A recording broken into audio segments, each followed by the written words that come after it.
Welcome to my class. नमस्ते student.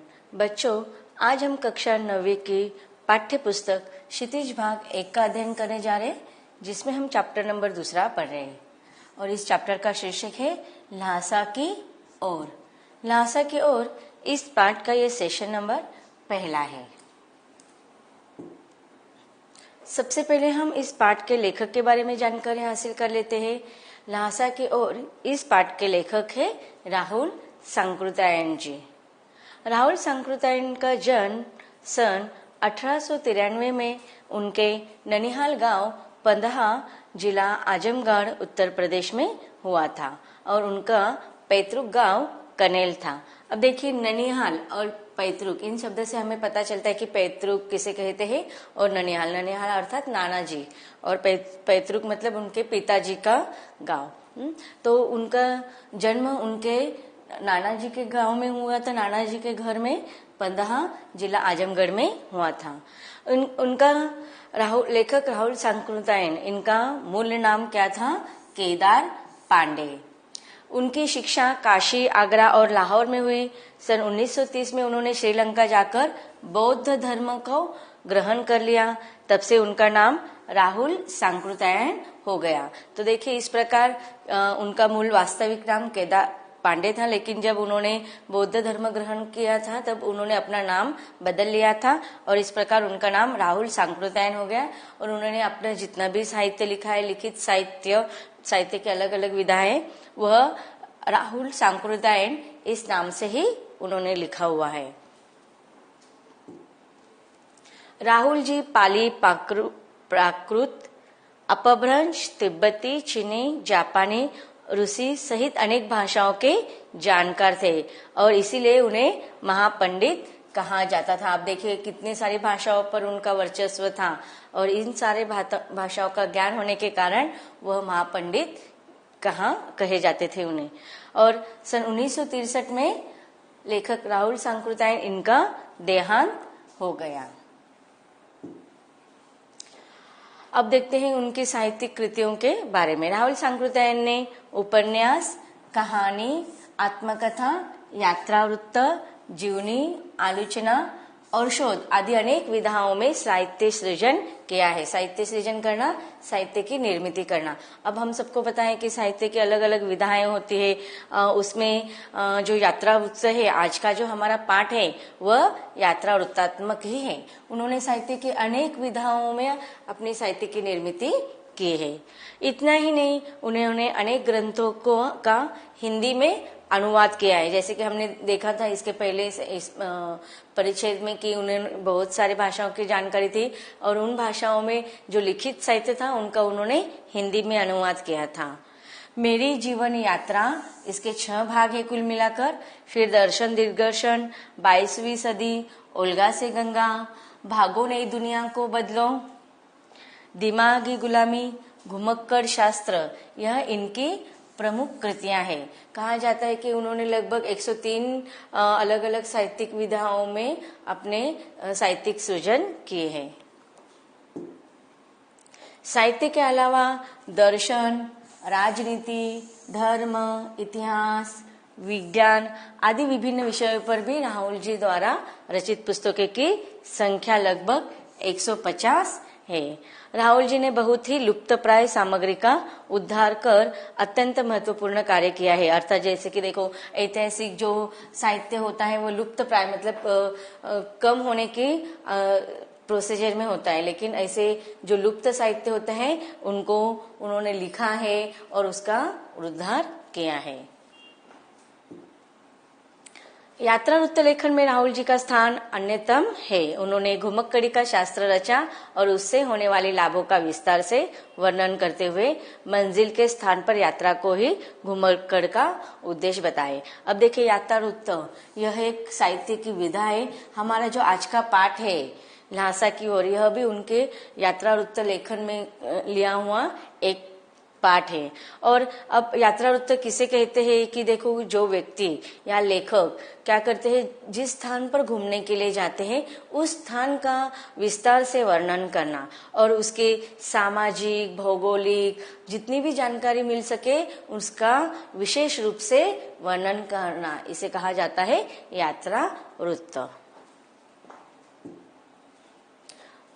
घुमक्कर से मनोरंजन, ज्ञानवर्धन एवं अज्ञात स्थलों की जानकारी के साथ साथ भाषा एवं संस्कृति का भी आदान प्रदान होता है। अब देखिए, एक स्थान से दूसरे स्थान पर घूमने जाना तो उसे क्या हो जाता है, वहाँ की भाषा और संस्कृति इसमें आदान प्रदान होता रहता है।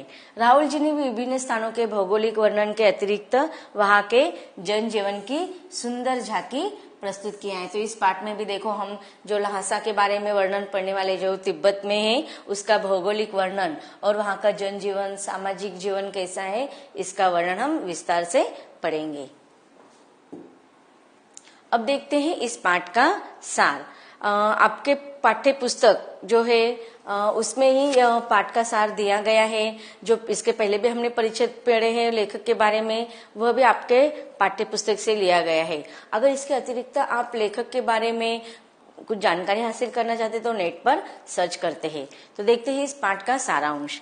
संकलित अंश राहुल जी की प्रथम तिब्बत यात्रा से लिया गया है और उन्होंने सन 1929 और 30 में नेपाल के रास्ते से की थी। अब देखिए, ये जो पाठ है कौन सा, ल्हासा की ओर, यह एक यात्रात्मक है और इनकी जो प्रथम तिब्बत यात्रा से जो यात्रा थी उससे यह पाठ का छोटा सा परिच्छेद लिया गया है। और उन्होंने यह तिब्बत यात्रा कब की थी, सन 1929 और 30 के दरमियान की थी।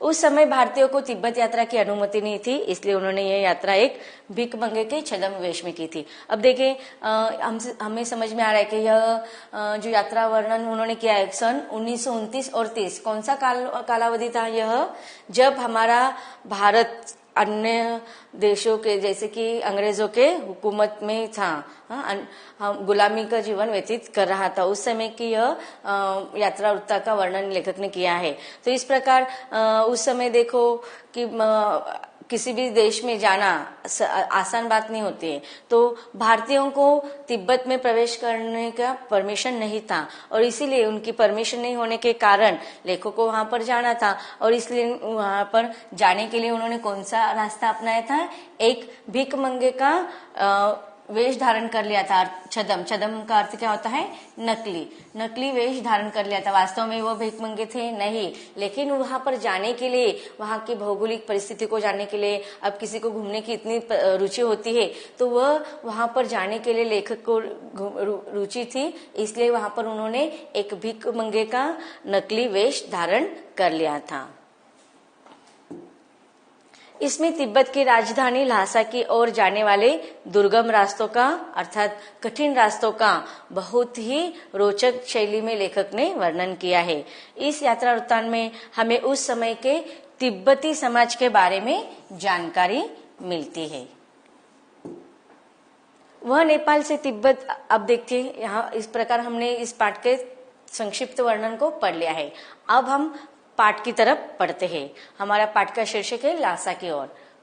वह नेपाल से तिब्बत जाने का मुख्य रास्ता है। खरी कलिंपोंग का रास्ता जब नहीं खुला था तो नेपाल ही नहीं, हिंदुस्तान की भी चीजें इसी रास्ते से तिब्बत जाया करती थी। अब देखिए, यहाँ पर लेखक ने अपने यात्रा वृत्तांत की शुरुआत की है।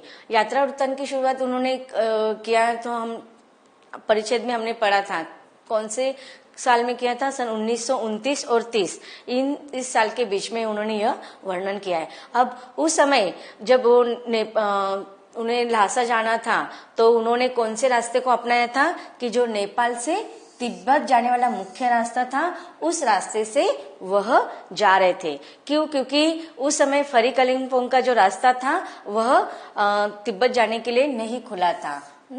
तो नेपाल ही नहीं अब देखिए, अब वहां पर यह रास्ता जो है फरीद कलिम्पोंग का, वह अब खुल चुका है। लेकिन 1929 और 30 के दरमियान जब लेखक ने पहला यात्रा वहां पर की थी तो उस समय नहीं की था। आगे लेखक कहते कि उन्होंने यह जो यात्रा की है तिब्बत की, वह 2 बार की है, और उस दूसरी बार जब वो गए थे तब उस समय वह फरीद कलिम्पोंग के रास्ते से गए थे।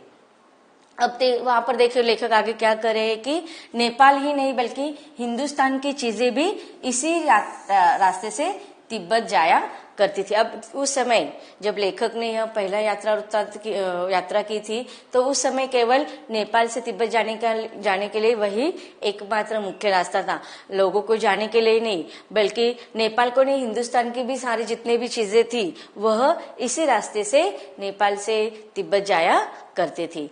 अब तिब्बत भारत के उत्तर में स्थित है और नेपाल का पड़ोसी है तथा इसकी सीमा भारत और चीन इसके सीमा पर ही लगती है। और इस प्रकार जब वहां पर जाना होता था, हिंदुस्तान के जो व्यापार मार्ग होते थे, व्यापारी करते थे ना, जैसे कि एक हिंदुस्तान में जो चीजें बहुत महत्वपूर्ण है दूसरी चीजों में बेचने के लिए व्यापार के मार्ग से लेकर जाते थे।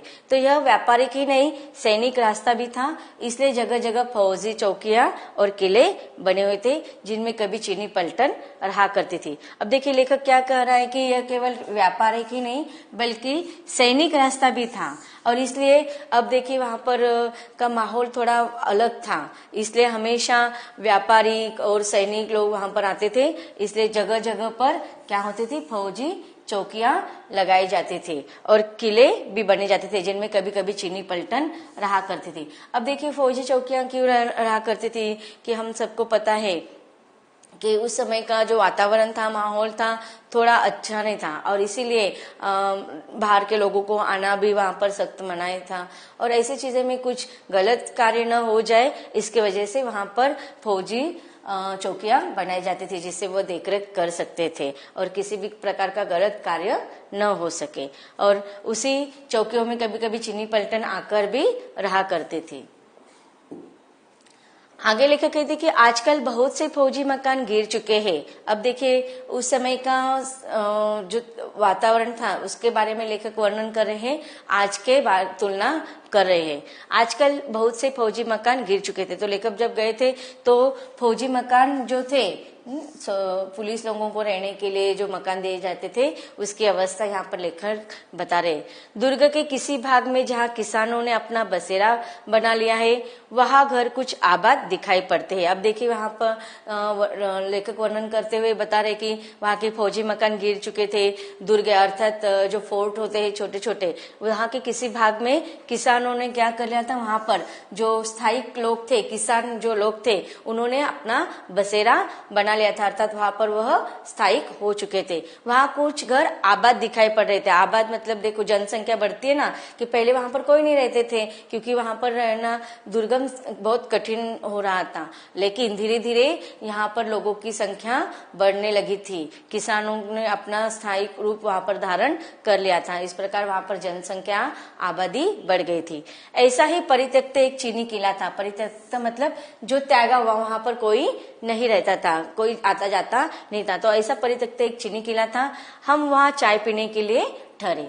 तिब्बत में यात्रियों के लिए बहुत सी तकलीफें भी है और कुछ आराम की बातें भी है। अब देखिए किसी भी स्थान या किसी भी वस्तु की अगर हम बात करते हैं तो हमें उसकी बुरी बातें भी पता होती है और अच्छी बातें भी, पॉजिटिव और नेगेटिव। तो यहाँ पर तो किसी स्थान का जिस स्थान का वर्णन करें, लेखक कह रहे कि वहां पर बहुत सारी कठिनाई भी थी, तकलीफ की भी थी, लेकिन कुछ आराम की बातें भी थी, मतलब कुछ अच्छी बातें भी थी, कुछ विशेषता भी थी। अब वहां पर कौन सी विशेषता थी इसके बारे में लेखक हमें बता रहे कि वहां जाति पाति छुआछूत का सवाल ही नहीं और न औरतें पर्दा ही करती थी। अब देखिए कौन से उस समय के तिब्बत के बारे में लेखक बता रहे हैं। 1929 और 30 साल की बात है कि उस समय में भी तिब्बत में किसी भी प्रकार की जाति पात और छुआछूत का सवाल नहीं था। किसी भी प्रकार का वहां पर अनटचेबिलिटी या उच्च नीचता की, जाति के संबंध में, धर्म के संबंध में इस प्रकार का भेदभाव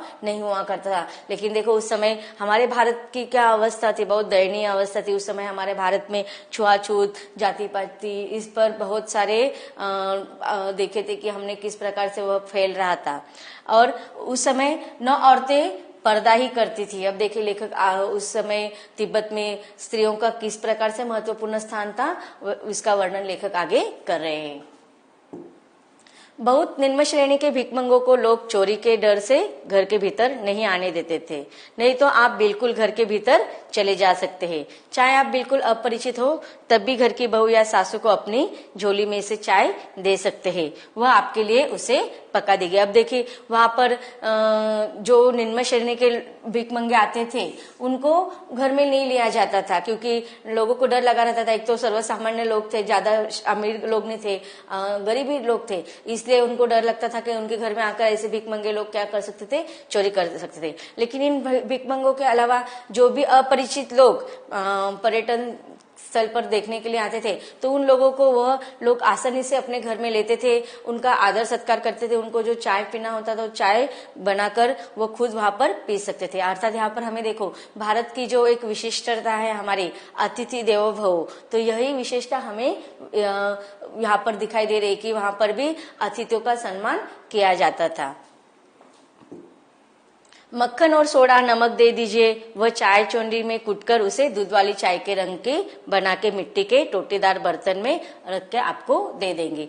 यदि बैठक की जगह चूल्हे से दूर है और आपको डर है कि सारा मक्खन आपकी चाय में ही नहीं पड़ेगा, तो आप खुद जाकर चोंडी में चाय मथ कर ला सकते हैं। चाय का रंग तैयार हो जाने पर फिर नमक मक्खन डालने की जरूरत होती है। अब देखिए यहाँ पर चाय का जो वर्णन किया है वह हमारी तरह से चाय नहीं होती जिसमें हम दूध डालकर चाय पीते। वहां पर बटर टी अर्थात मक्खन की चाय बनाई जाती थी, क्योंकि वहां का जो वातावरण था ठंडक ज्यादा रहती थी ना, सर्दी का मौसम ज्यादा रहता था, तो इस प्रकार से विशेष प्रकार की चाय वहां पर बनाकर लोग खुद वहां पर वो जो लोग औरतें रहती थी घर में वो बना देती थी, या फिर अगर हम चाहे तो अपने हाथ से खुद बनाकर पी सकते थे।